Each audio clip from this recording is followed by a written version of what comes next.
Hoy tengo el gusto de tener con nosotros a Fernando Peláez Pier, que es una personalidad en el mundo de los servicios legales. Para ello, el set de EDP Consultants se ha trasladado a Miami. Fernando Peláez es una persona muy conocida, muy querida en el mundo de los servicios legales. Es un abogado mexicano, venezolano, ha ejercido en México, ha ejercido en París, en Londres, en Venezuela. Es pionero en la proyección global de la abogacía, con una amplia experiencia en administración de firmas de abogados. Ha jugado un rol muy importante en la IBA, en la International Bar Association, al haber fundado en 1994 el Foro para América Latina y además haber sido presidente de esta importante organización de abogados entre los años 2009 y 2010. Ha presidido una importantísima también red de estudios de abogados independientes, como es Lex Mundi, y en el año 2013 decidió fundar su consultora y presta servicios de consultoría y gestión a firmas legales. Últimamente está muy involucrado, o sea, muy activamente involucrado como director de Lex Latin, que es una publicación legal digital en el nivel latinoamericano, y es editor de su sección Gestión Lex Latin. Y además es director académico en el Instituto de Empresas del Lawyers Management Program y del Programa de Transformación Digital. Muchas gracias, Fernando, por acompañarnos el día de hoy. No, a ti, muchísimas gracias, Lorena, por la invitación. Un placer estar contigo. Tú eres un abogado de una larga e importante trayectoria en el mercado legal latinoamericano y también extendido al europeo. Nos gustaría que nos cuentes cuál ha sido la huella más profunda que ha dejado tu práctica o tu experiencia en ti.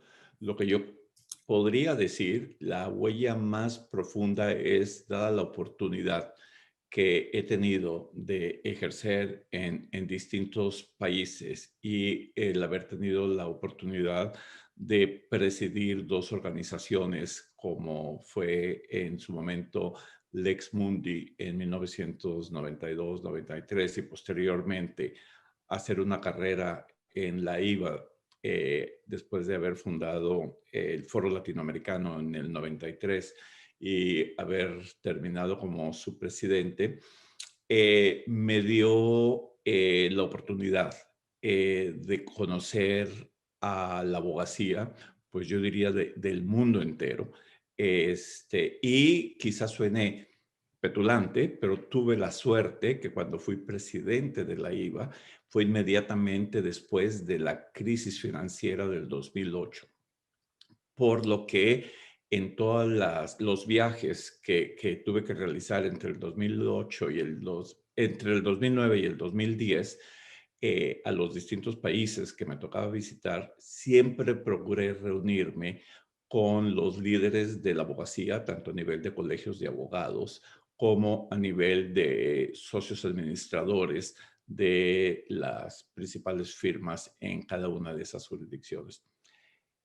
Todo esto acumuló una serie de experiencias que yo podría decir únicas en mi vida profesional y en mi vida personal y dejaron una huella profunda por todo el aprendizaje que adquirí a través de todas las conversaciones, todas las reuniones y distintos proyectos que ejecuté durante esos años.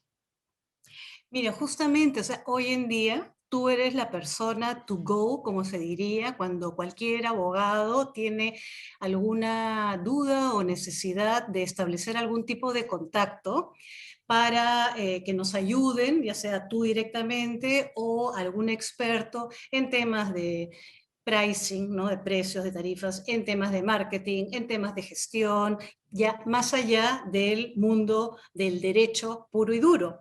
Cuéntanos un poco cómo surge esto, es un don que el que tú tienes de contar hoy en día con esta enorme y profunda red de contactos.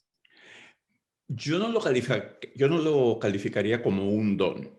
Yo creo que desde mis primeros años en el ejercicio profesional, siempre tuve el interés sobre la parte de la administración como la parte del desarrollo de negocio. Y quizá porque en 1972 estaba yo con escasos 2, 3 años de graduado, cuando me fui de México a París a continuar mis estudios, la firma con la que yo trabajaba en México, desde que era estudiante de Derecho, acababa de tomar la administración de una oficina en París de un grupo de firmas latinoamericanas y me ofrecieron trabajar medio tiempo durante yo cursaba mis estudios de posgrado en París.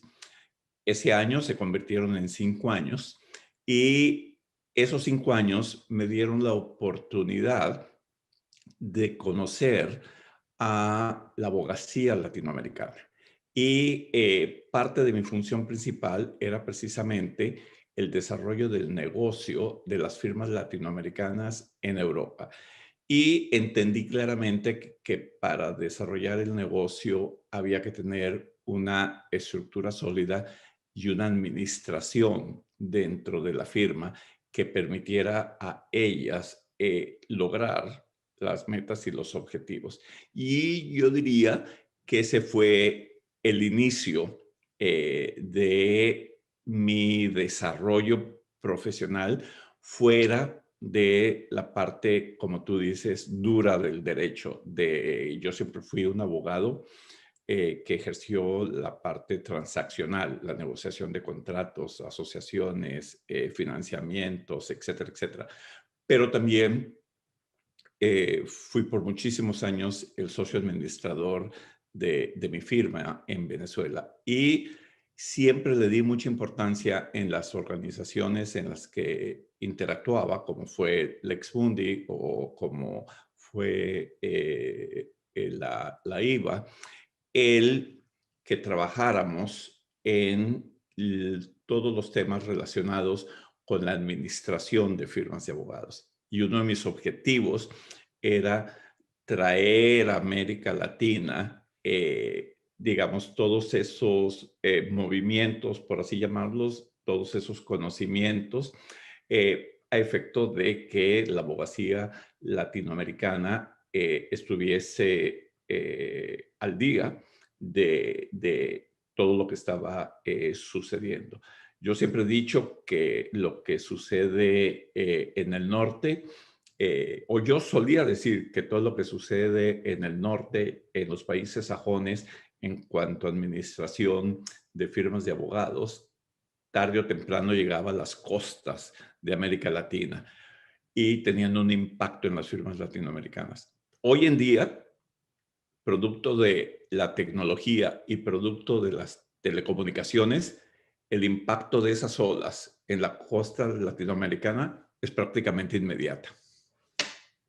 Sí, es muy importante lo que has mencionado y creo que en el fondo lo que te refieres es a la profesionalización, ¿no? En la gestión de las firmas de abogados, Totalmente. porque la tendencia siempre fue a que fueran los propios abogados que asumían los roles diferentes que uno encuentra en una organización, ¿no? En temas administrativos, tipo una gerencia de recursos humanos, la asumía un abogado, la parte financiera, la parte de comunicaciones, ¿no? Y cada uno asumía un rol, pero digamos no contaban con la persona o el profesional que tal vez hubiera hecho más eficiente esta gestión si es que hubiera estado involucrado desde un inicio. A partir de este punto que estamos tocando, tú estás muy involucrado, Fernando, ahora en Lex Latin, ¿no? Con Lex Latin. ¿Nos puedes contar un poco qué estás viendo tú desde Lex Latin? Bueno, precisamente, digamos, Lex Latin para mí es una continuación del trabajo que venía yo haciendo dentro del sector latinoamericano desde como te comentaba, mis primeros años en el ejercicio de la profesión, yo creo que el haber participado activamente con un grupo de abogados latinoamericanos en la formación del Foro Latinoamericano fue también precisamente con el objetivo que tú acabas de mencionar. Y yo entré en contacto con Lex Latin al muy poco tiempo de que se constituye Lex Latin y estuve trabajando con ellos en relación con la definición de su estrategia para penetrar el mercado latinoamericano.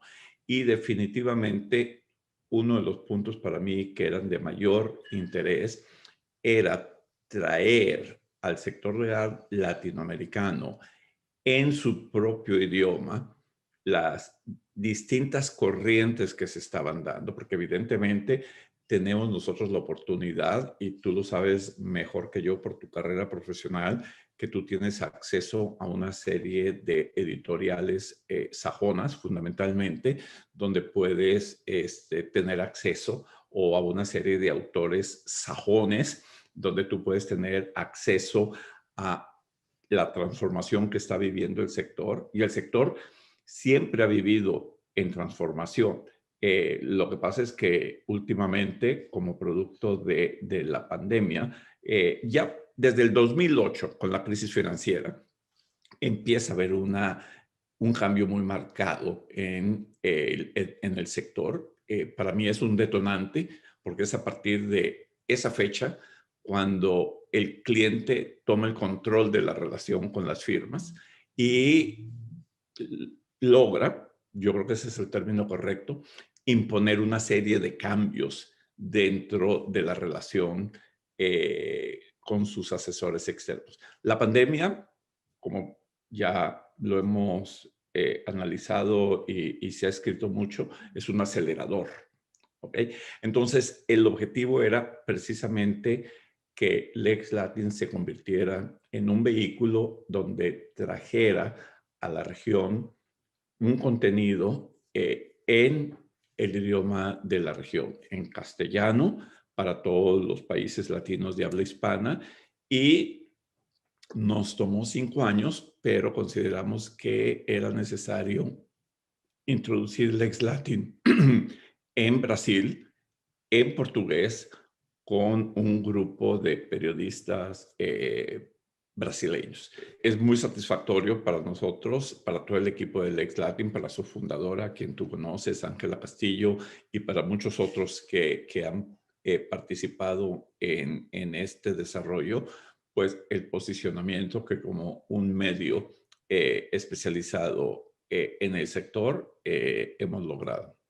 A mí lo que me parece súper interesante, Fernando, es justamente esta sección de gestión que creo que inauguraste hace un año, me parece, en donde justamente lo que estás haciendo y es recordando lo que acabas de mencionar sobre la literatura anglosajona, lo que sucede es que nosotros no tenemos mucha literatura sobre gestión de firmas, de despachos de abogados, y lo que estás logrando es construir o acopiar información súper rica e importante que puede servir a las firmas para mejorar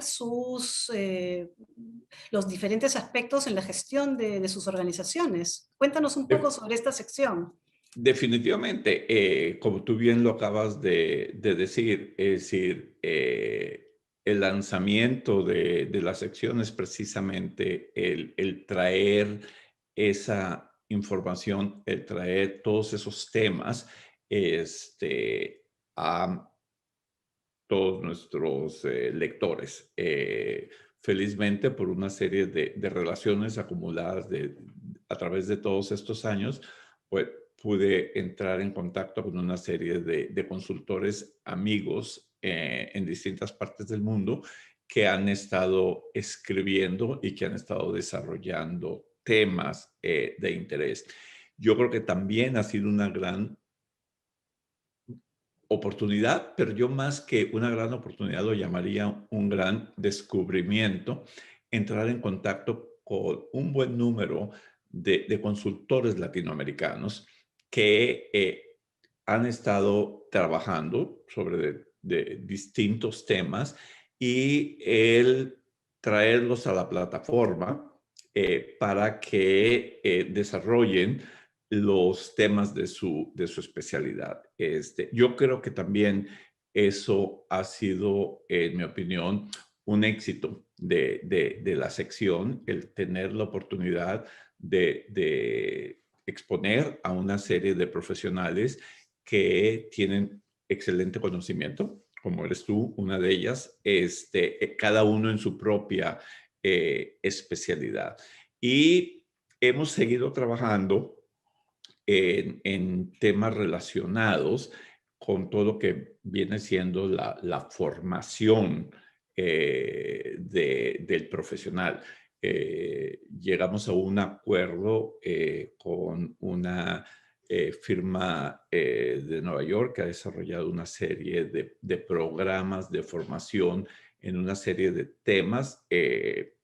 Seleccionamos un tema de fusiones y adquisiciones que ha sido diseñado y dictado por ex socios de las principales firmas de Nueva York y lo hemos traído a América Latina. Ese sí es un programa en inglés, pero es precisamente para que el socio joven y el asociado que se está formando en un segmento importante de firmas latinoamericanas tengan la posibilidad de seguir formándose hoy que la virtualidad es una realidad. Y felizmente, pues, hemos puesto en marcha este proyecto y tenemos ya 2 firmas que han seleccionado un grupo de profesionales para tomar este curso. Y tenemos en el portafolio de proyectos otros proyectos que están muy enfocados también, perdón, a continuar con la formación dentro del tema de la gestión y la administración. Excelente, excelente. Y hoy en día, por ejemplo, o hoy día, si si haces un balance, conoces muy bien cómo ha venido funcionando el mercado de los servicios legales, sobre todo en los temas, los aspectos de gestión en lo que estamos ahora enfocados. ¿Tú dirías que ha habido un cambio importante? ¿Tú dirías que se acabó la antigua forma de ejercer el derecho del Big Law, ¿no? Del old school, como dicen, y hoy en día ya hay un nuevo modelo, una nueva mentalidad, una nueva forma de hacerlo? ¿Es un cambio radical? ¿Cómo lo ves tú, Fernando? No, yo no creo que estemos dentro de esa realidad. Es decir, yo creo que están dadas total y absolutamente las bases para que las firmas adquieran conciencia y vayan introduciendo una serie de cambios que son una necesidad por todo lo que hemos estado viviendo desde el 2008. Tú lo sabes también como yo, que dicen que una de las razones por las cuales los abogados no introducen los cambios que requieren es por un problema de mentalidad, que son reticentes al cambio. Hay muchísima bibliografía donde han escrito que el freno de los cambios, el freno de la innovación, el freno de la implementación de la transformación digital está en seguir haciendo negocios como siempre, seguir desarrollando el negocio como siempre lo hemos hecho. Y en parte yo creo que sí, pero, hay un pero que para mí es muy importante. En todo lo que yo he visto y en mis conversaciones con muchas firmas alrededor de la región, no todas las podemos poner en ese mismo saco. Yo creo que hay firmas que sí están conscientes y que han estado trabajando en introducir los cambios que se requieren en los distintos órdenes. No me voy a poner a enumerarlos, pero en todos los distintos órdenes, a efecto de lograr eh, una actualización, vamos a llamarlo así, de su modelo de negocios, lograr prestar un servicio de manera más eficiente, el reducir la brecha que existe entre el servicio que le prestan a sus clientes y las expectativas que tiene el cliente de esos servicios. Y yo creo que esas firmas que han adquirido conciencia que uno de sus principales competidores son sus propios clientes, porque muchísimas firmas multinacionales, me estoy refiriendo a compañías multinacionales, han transformado sus departamentos legales y esperan como mínimo que sus asesores externos igualmente tomen conciencia y trabajen en ese cambio. Esto implica una serie de retos, empezando con la inversión necesaria que se tiene que hacer en todos los órdenes, en el orden de transformación digital, en el orden de retención de talento, en el orden de manejar cómo se debe manejar la gerencia y la administración de la firma. Y lamentablemente, otra de las limitaciones que el abogado ha tenido tradicionalmente es una visión cortoplacista. El abogado ve al cierre del ejercicio para determinar la utilidad que tenemos para distribuirlos. Entonces, todos esos elementos, yo sí creo que hay un grupo de firmas que están conscientes y están trabajando en ello. Y que son las que al final del día van a salir fortalecidas y se van a distinguir, se van a diferenciar en el mercado de los servicios profesionales. Y tú has enumerado varios de los aspectos en los cuales muchas firmas o estas firmas que van a lograr, digamos, sobrevivir o trascender su propia marca, el nombre, muchas veces también de los fundadores, ¿no? Y tú puedes o has podido, a lo mejor no, identificar un cambio así fundamental que tú digas, mira, esto sí es un cambio que he podido encontrar o identificar algo que no era como es hoy, hace 15 o 20 años y hoy, digamos, sí, sí lo es. Mira, yo creo que la transformación digital es una de ellas, porque la pandemia forzó el trabajo a distancia. Las firmas que pudieron responder de mejor manera a sus clientes fueron aquellas firmas que habían hecho importantes inversiones en infraestructuras tecnológicas. Las otras tuvieron que salir corriendo y empezar a trabajar en ello. Entonces, yo sí creo que ha habido ese cambio que tú dices, y que, nuevamente repito, la pandemia fue un acelerador. Yo creo que igualmente, en cuanto a retención y atracción de talento, que es otro de los activos principales que tiene una firma, definitivamente las firmas, no todas, están conscientes en la necesidad que existe de formar a su equipo de profesionales. Porque existen una serie de nuevas habilidades que complementan la prestación del servicio y que lamentablemente no se adquieren en la Facultad de Derecho. Ese también yo siento que está así habiendo un cambio y por eso hay una serie de universidades que han lanzado en cualquier parte, y a ti te consta porque Perú es una jurisdicción muy activa en eso, una serie de programas ejecutivos de formación, como el que mencionabas, del cual soy director académico, es para venir a complementar esa necesidad, ¿no? Acá hay un punto importante porque tú mencionas la capacitación como un esfuerzo o una inversión para retener el talento. Y justo la pregunta que teníamos preparada es, a ti, a mí, nos siguen varias generaciones, ¿no? Que son más jóvenes, obviamente, ¿no? Y que son los que están egresando de las universidades, que están en los primeros años de su etapa profesional o incluso ya, digamos, tienen cierto avance. Si nos referimos a los millennials, que son básicamente los que están sobre los 30, llegando a los 40, pasando justo los 40, eh, ya no son como éramos nosotros, como eran otras generaciones en las cuales uno entraba a trabajar en un lugar y se quedaba allí, pensaba en hacer una carrera.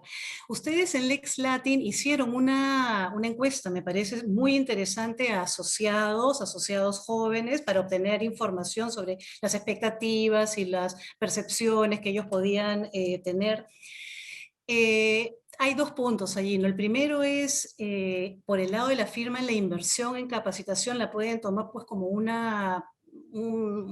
gasto de pólvora en gallinazo, como decimos nosotros en Perú, ¿no? Porque voy a invertir, pero se me va a ir, porque hoy en día el abogado, el asociado ya no tiene el mismo compromiso, se le presenta una propuesta mejor y no solamente económica, porque lo interesante es que ya el aspecto económico no es determinante, y se me va y me quedé con los crespos hechos, porque probablemente hasta la firma que se lo lleve me pague la inversión, me devuelva la inversión en este asociado o en este talento, pero yo ya lo perdí tiempo, o sea, no es solamente dinero, ¿no? Y entonces, y eso es por un lado. Y por otro lado, tú llamarías a estos millennials, a estos asociados, rebeldes sin causa o rebeldes con causa, porque me imagino que el tema de la retención del talento va más allá, ¿no? Digamos, hay que entenderla mejor. Cuéntanos un poco sobre eso, Fernando. Bueno, respondiendo tu primer pregunta, yo diría que la firma que se frena en la formación de su talento por el temor de perderlo, eh, digamos, es con una visión muy, muy corta. Es decir, quien no arriesga en esta vida no gana, ¿ok? Y ofrecerle a tus asociados la posibilidad de formarse con programas internos dentro de la firma o con programas externos. Y hoy en día las firmas no tienen la excusa de que esa formación externa implica que el asociado se traslade a una universidad dentro o fuera de la jurisdicción donde ejerce, porque hoy en día pues sabemos que la virtualidad también cambió la metodología de enseñanza en todas las universidades. Entonces, ese temor de no invertir en la formación, creo que al final del día juega en contra de las firmas que siguen, digamos, esas políticas, porque como tú seguramente has escuchado, esas firmas se convierten en otra facultad de derecho que reciben a una serie de profesionales, pasan un tiempo, los forman y se van formados. Y en mi opinión, ese es un error muy grande de visión y de gerencia en la formación del profesional. Además, pierden un atractivo para atraer talento, porque si esa firma tiene un programa de desarrollo profesional sólido, tú sabes que eso trasciende porque los jóvenes cuentan absolutamente todo, ¿ok? Y la voz se riega, por así decirlo, en forma coloquial, en el mercado, y esa firma empieza a ser atractiva para los profesionales que están en busca de una posición. Entonces, yo sí creo que las firmas deben invertir definitivamente en sus profesionales. Y déjame decirte otra cosa, en sus profesionales jóvenes y en sus socios. Este mes Y mañana sale precisamente el boletín de gestión Lex Latin con los artículos publicados este mes. Este mes hubo un artículo de Jaime Fernández Madero donde habla de la necesidad que tienen las firmas de Sí, lo invertir en leí. el desarrollo del talento del socio. Así es, lo ¿Y leí. qué es lo que sucede? Hay un principio equivocado de que las firmas, la inmensa mayoría de las firmas, consideran que cuando un profesional llegó a socio, te defiendes tú solito, ¿ok? Demuéstrame que hice la elección correcta y que tú tienes los medios para generar y cumplir con las expectativas que teníamos en ti. Y ese es un error de enfoque y eso me tocó discutirlo con un grupo de managing partners de firmas europeas y firmas norteamericanas en una sesión que me invitaron a presidir, que era la necesidad de las firmas de invertir no tan solo en la formación del asociado, sino también invertir en la formación del socio.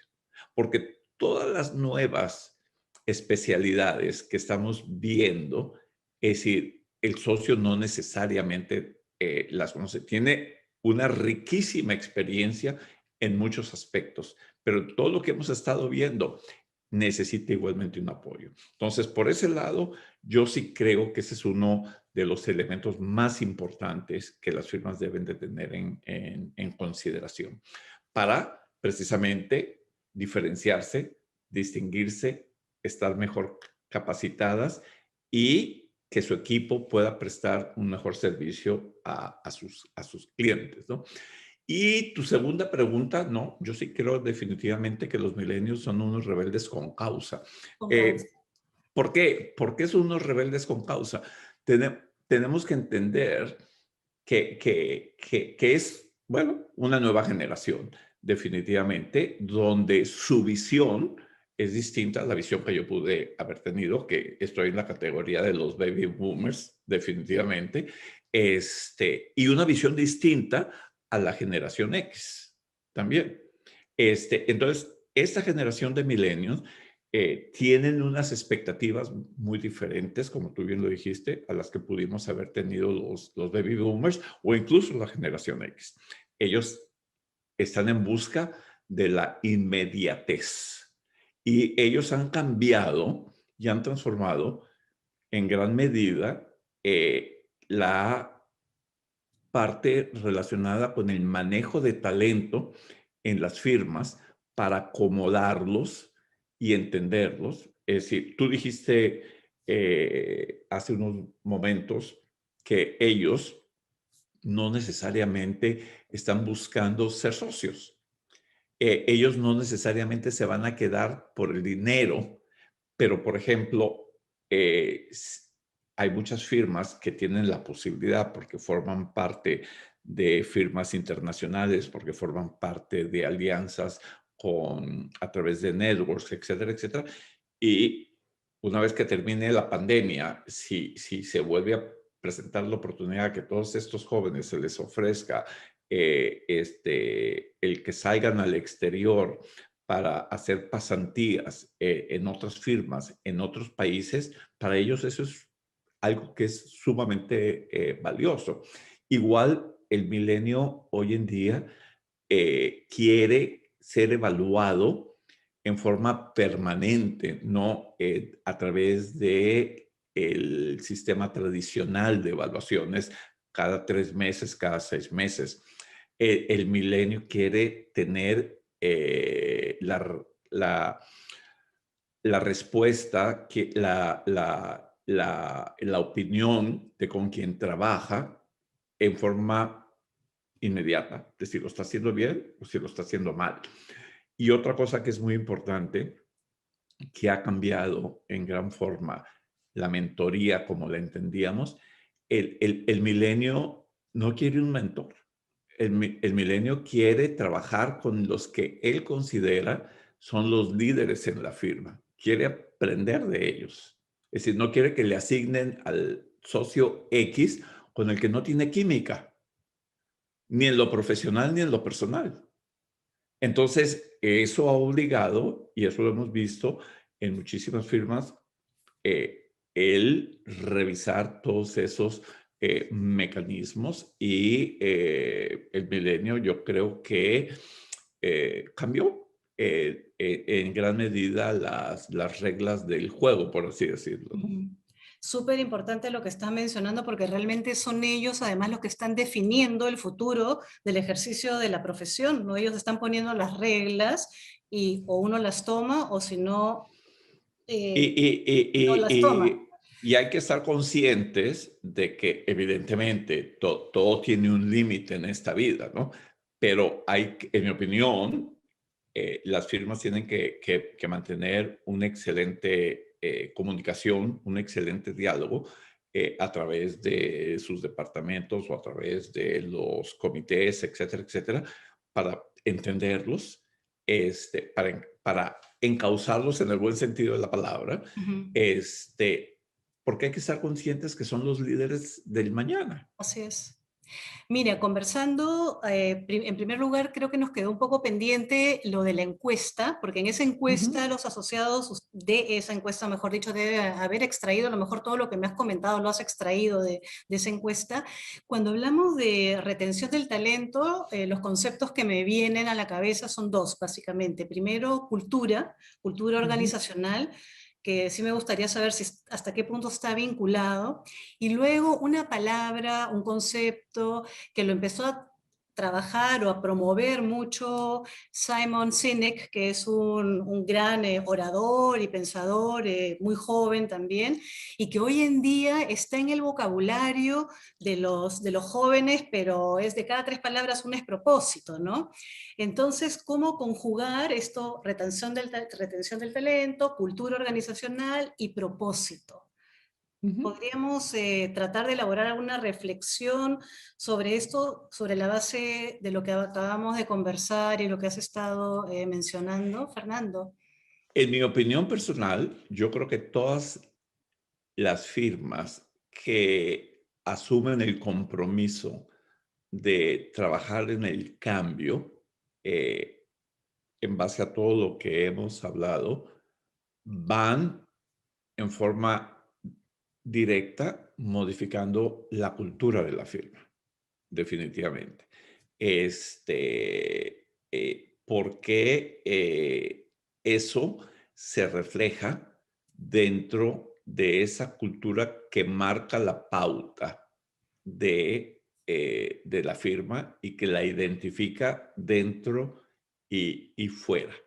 Entonces, yo sí creo que las firmas que trabajan más en ello, porque recuerda que, en mi opinión, y te voy a citar a una socia administradora de una firma europea que recientemente me comentó algo que es muy cierto. Es decir, tú puedes definir todas las políticas que tú quieras, ¿ok? Para introducir un cambio. Y ella me decía, pero tenemos que estar conscientes, Fernando, que la cultura se come la política en el desayuno. ¿Ok? Mm. Si la firma no logra cambiar su cultura en la cual asimile esas nuevas políticas, esas nuevas realidades, de nada vale. ¿Ok? Y era lo que discutíamos la semana antepasada en el debate sobre Las diversidad e mujeres, sí lo inclusión. vi, muy bueno, estuvo buenísimo, sí lo vi. Sobre diversidad e inclusión. Es decir, las cuotas son muy importantes y estamos viendo que incluso firmas globales, como fue el caso que analizamos en el debate, han fijado cuotas, pero esa no es la solución. Eso es ayuda a lograr el Exacto. desarrollo y el posicionamiento de las mujeres y de otras minorías dentro de la sociedad y dentro del liderazgo de la firma, pero eso debe de penetrar en una forma que genere un cambio. Y por eso yo creo que en todo lo que hemos estado hablando hoy, ya no es potestad única y exclusivamente de los líderes de la firma. Si los líderes de la firma, los socios de la firma, no permean hacia abajo para involucrar y comprometer a todas las distintas generaciones de profesionales, no van a lograr los objetivos que se están buscando. Así es, así es. Y eso nos lleva a nuestra última pregunta, Fernando, porque en lo que tú estás mencionando, en realidad lo que se sobreentiende es la actitud. O sea, debe Ujú. existir realmente actitud y voluntad de un cambio o para la implementación de una política, ya sea de diversidad, inclusión, género, adopción de una nueva tecnología. Tú nos comentabas hace un rato que en el tema de las nuevas tecnologías, aquellas firmas que empezaron a implementarlas con tiempo, hoy frente a la pandemia, digamos que les fue un poco más sencillo poder tal vez complementar lo que les faltaba o seguir actuando utilizando lo que ya habían, digamos, aprendido, pero para ello probablemente no era solo, no, me imagino que haya sido solamente una transformación tecnológica que compraron el software más caro para la gestión documental, sino que realmente trabajaron dentro de la organización por un cambio de actitud. Totalmente. En esa línea, mi pregunta va hacia un tema que me interesa mucho, que es el del abogado social, como se le dice, on social, ¿no? El abogado de hoy que está en redes, o sea, tenemos abogados que ya son nativos digitales y que para ellos comunicarse a través de una plataforma es lo más natural. Luego tenemos distintos tipos de... Quería saber cuál es tu opinión sobre la presencia que se ha incrementado el último año así exponencialmente de abogados en redes sociales, particularmente en LinkedIn, pero ¿tú qué opinas de este nuevo abogado on Fíjate, social, social? yo te respondería a tu pregunta con dos respuestas, de dos formas. Número uno, yo creo que todos los que pertenecen a una firma de servicios profesionales y no servicios profesionales está expuesto a la tecnología y tiene la necesidad, vamos a utilizar el término, no tan solo de abrazarla, sino de entenderla, ¿ok? Y evidentemente, en una firma de servicios profesionales donde ya tenemos año y medio comunicándonos fundamentalmente con nuestros clientes virtualmente y a través de todas las herramientas tecnológicas, entonces definitivamente hay una necesidad de cambiar y de entender el por qué.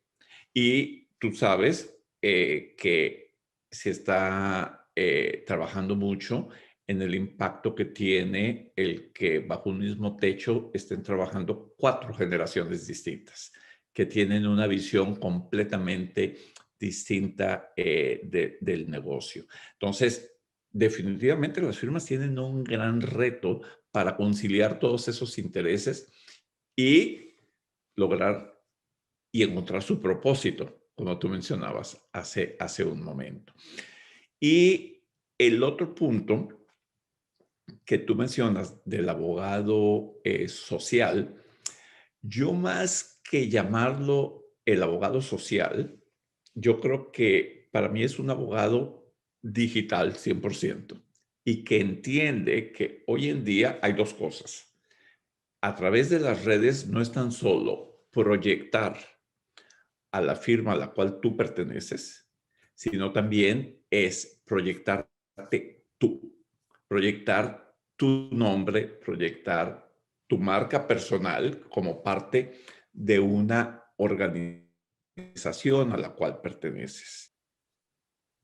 Es que hoy, para mí, el abogado de hoy en día es precisamente el abogado que usa la tecnología para su proyección personal, para la proyección de su marca personal y que sabe conjugar perfectamente su estrategia comunicacional con la estrategia comunicacional de su firma.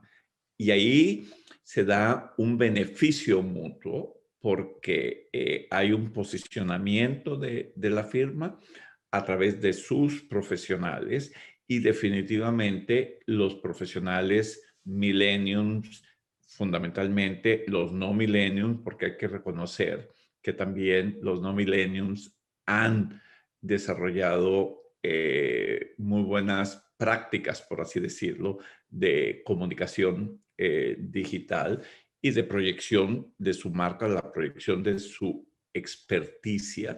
Entonces, eso, en mi opinión, hoy en día juega un papel muy importante.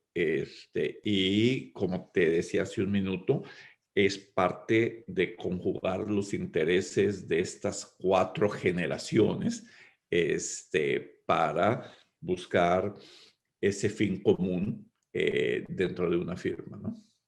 Si yo quería en realidad incidir o insistir en este tema del social, porque hoy en día la manera como se comunican, y es decir, cómo se promueven y venden los abogados, lo que hacían antes a través de eventos o actividades de networking solo se puede hacer por ahora, este último año y medio, a través de redes sociales o a través de comunicación, de la comunicación digital, ¿no? Entonces, digamos que estamos todos casi a un clic de distancia, tenemos ciertas facilidades que no hemos sabido o que no usábamos antes y hoy las existen y las podemos aprovechar muy bien, ¿no?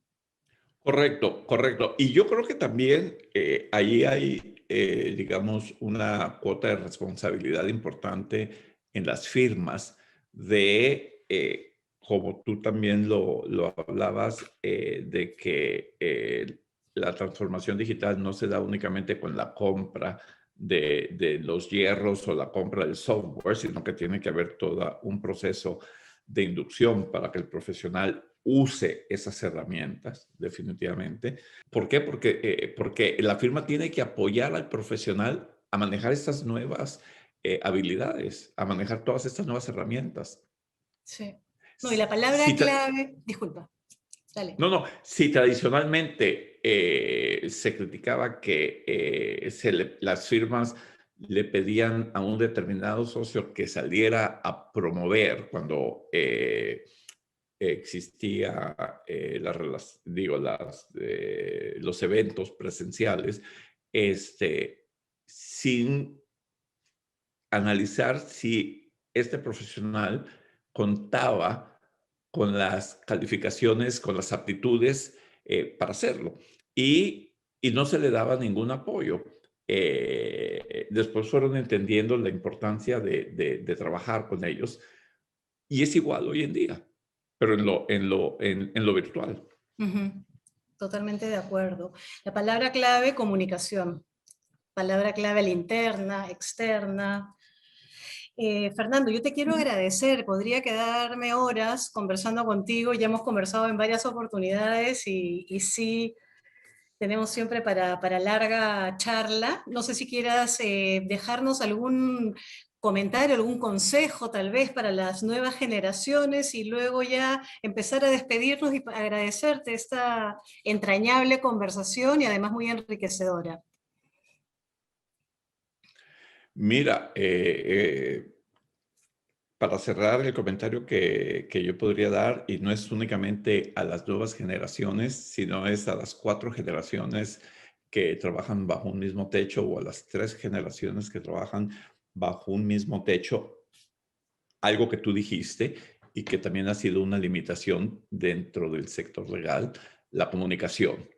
Es decir, la comunicación es vital y hoy más que nunca la comunicación entre las distintas generaciones en una firma, entre todos los profesionales de una firma, es esencial para que la firma logre llevar adelante los cambios que requiere, definitivamente.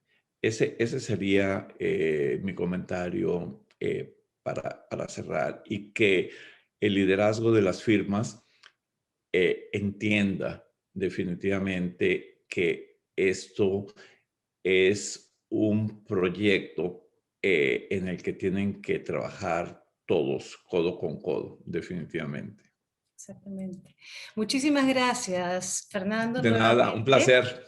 Y ya Un nos placer. estamos viendo pronto. Que tengas un excelente día, fin de semana. Muchas gracias. Igualmente para ti. Gracias por tu invitación.